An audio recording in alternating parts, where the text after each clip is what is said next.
Some men walk into a room and the atmosphere shifts, not because they are loud, not because they perform, but because they carry weight. You can learn lines, posture, even charisma, but if the inside feels hollow, people sense it.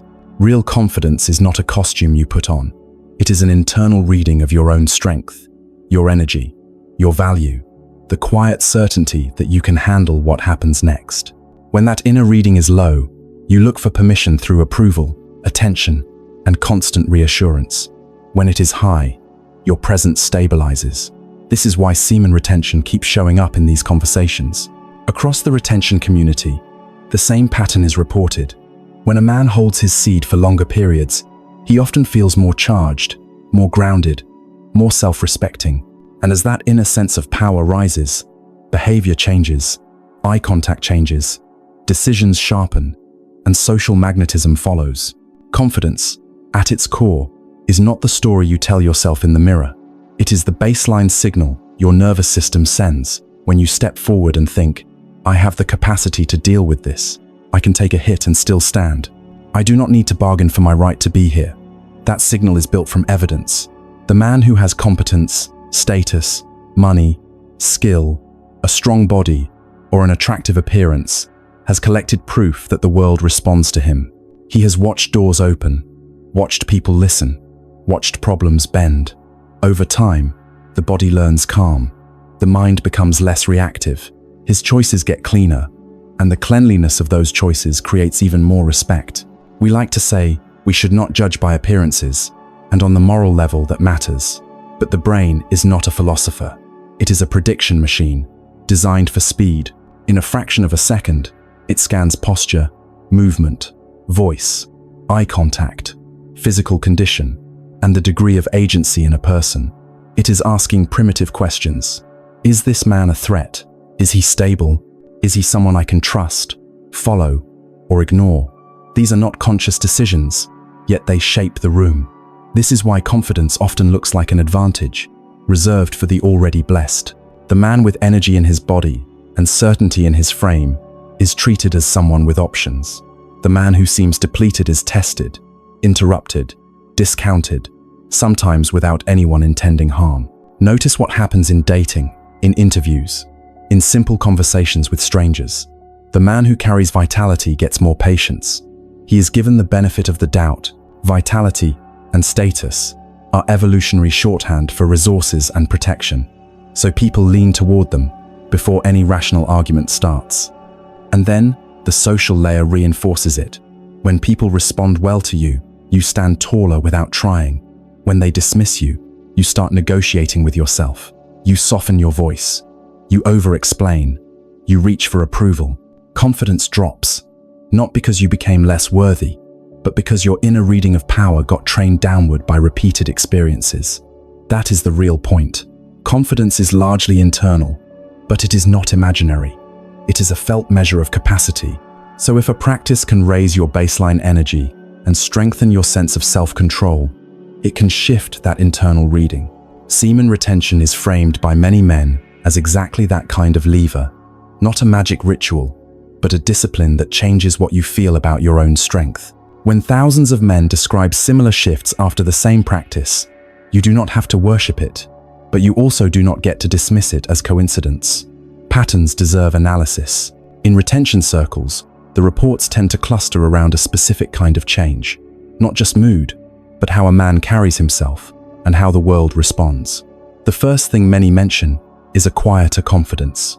It is not the loud kind that needs to dominate the room. It is the calm kind that stops apologizing for existing. Men describe less nervous fidgeting, less social scrambling, fewer unconscious sorry moments, and a steadier gaze. They say they feel less hungry for validation, as if the internal meter that once begged for approval starts reading fuller. Then, there is communication. A lot of men report that conversations begin to flow with less effort. Words arrive on time. They stop reaching for filler. They express themselves with more precision, and they hold their frame when someone challenges them. It is as if their mind has more bandwidth, and their speech becomes cleaner because they are not simultaneously managing anxiety. That cleanliness shows up as boundaries too. They say no faster. They explain less. They respect their own time more, and because of that, other people start respecting it as well. The third cluster is drive and decisiveness. Men talk about waking up with more push, getting to work sooner, and feeling less pulled into compulsive distractions. The sense of internal friction drops. The same task that used to feel heavy now feels possible. Not easy, but possible. And when a man starts acting from that place, his decisions sharpen. He becomes more willing to choose the uncomfortable option, to train, to build, to confront what he has avoided. Finally, many describe a rising self-respect that forces clean exits. They walk away from jobs that hollow them out. They leave relationships that keep them small. They stop tolerating environments that feed their weakest version. The aura people romanticize often reduces to this. A man who respects himself moves differently, and when he moves differently, the social world mirrors that difference back to him. Your body is not a philosophy. It is a system, electrical and chemical, shaped by whatever you repeat. If you repeat instant release and instant reward, the system adapts to that rhythm. It starts to prefer the fast escape over the slow build. For many men, long retention interrupts that loop, not because pleasure is evil, but because constant chasing trains the mind to reach for relief the moment pressure rises. When you stop feeding that reflex, discomfort becomes something you can sit with instead of something you have to anesthetize. Over time, that changes the way you experience yourself. You begin to feel agency again, and agency is one of the deepest roots of confidence. This is also where the word energy stops being mystical and becomes practical. Energy is what it feels like to live inside your own skin. It is the steadiness of your nervous system, the sharpness of your attention, the durability of your mood, the strength in your body, the clarity behind your eyes. When that baseline rises, behavior shifts without theatrics. Your voice slows down because it can. Your movements get cleaner because you are not leaking anxiety. You start making decisions from a fuller place, not from hunger. Many men notice changes early because they are finally paying attention. They are sleeping differently, training differently, thinking differently. They are not just changing a sexual habit. They are changing the operating system that habit was plugged into. The most important piece is self-observation, what psychology calls metacognition. It is the ability to notice your own impulses, thoughts, and emotional weather from a step back. Retention forces that skill because the urge does not disappear. It arrives in waves. In the past, the wave controlled you. Now you watch it rise, peak, and fall. Each time you do that, you collect internal evidence. You prove to yourself that you are not owned by the first sensation that hits your body. That proof is not abstract. It lands in the nervous system as calm strength. After enough repetitions, a man starts to carry a quiet conviction that feels almost untouchable, not because he is better than anyone, but because he has experienced his own capacity to choose. This is why people talk about the first 30 days. It is long enough to stack meaningful wins, and short enough that the contrast feels sharp. A month of keeping a difficult promise to yourself does something to your identity. You begin to feel that you are moving upward, that you are becoming more consistent, more resilient, more aligned. And confidence, real confidence, is not built by affirmations. It is built by a body that feels stronger, a mind that feels clearer, and a man who knows, through repeated evidence, that he can hold the line. Long before modern science had language for dopamine loops and nervous system regulation, traditions describe these shifts through symbols. In Hindu thought, Ojas is often spoken of as a distilled essence of vitality, the kind of reserve that makes a person steady, luminous, and hard to shake. In Taoist language, Jing points to a foundational store, a deep root linked to endurance, health, and what people might call life force. Different maps, same intuition. There is a core substance that can be wasted or conserved, and the way you handle it changes what you become. Through that lens, retention is not framed as repression.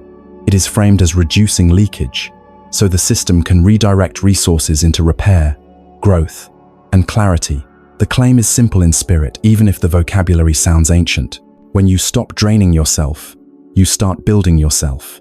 And when the inner reservoir rises, what changes first is not your vocabulary, it is your presence. Many men report feeling less easily pulled off center, less reactive to provocation, less dependent on external approval. They do not need to perform strength because they feel it as a quiet density in the body. This is also where people talk about aura, magnetism, and impact on others. You can interpret that spiritually or psychologically, but the mechanics are familiar. A grounded man becomes a stabilizing signal. He listens without flinching. He holds eye contact without demanding. He occupies space without apology. Whatever you choose to call it, the point remains. When the inner baseline is fuller, confidence stops being a tactic and becomes a natural state. There are things in life that get thinner the more you spend them, and there are things that get thicker the more you conserve them. Retention is often described like a kind of inner alchemy because it is not about freezing desire, it is about transforming it. The pressure does not vanish, it becomes raw material. When a man stops dumping that charge into quick release, he is forced to direct it somewhere else. Into training when the body feels restless, into work when the mind wants an easy escape, into creativity when the energy needs a channel, into discipline when the old self would negotiate for comfort. That is the conversion. Desire becomes fuel, not a leash. And like any conversion, it follows the law of accumulation. Early on, the first few days can feel loud. The urge is obvious, almost physical, and the win is simply realizing you have a choice. Around a week, many men notice less mental scatter, as if their attention is no longer constantly splitting into cravings and recovery. By 2 to 4 weeks, the changes start to feel structural. They carry themselves differently because they are keeping a promise they used to break. Focus improves, routines tighten, and the baseline of self-respect rises because they can point to proof.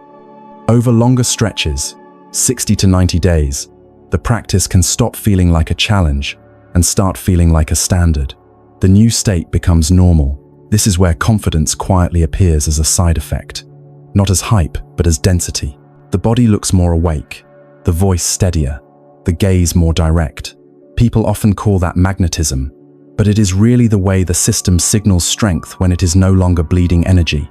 When enough is stored, you do not have to announce power. Your presence does it for you.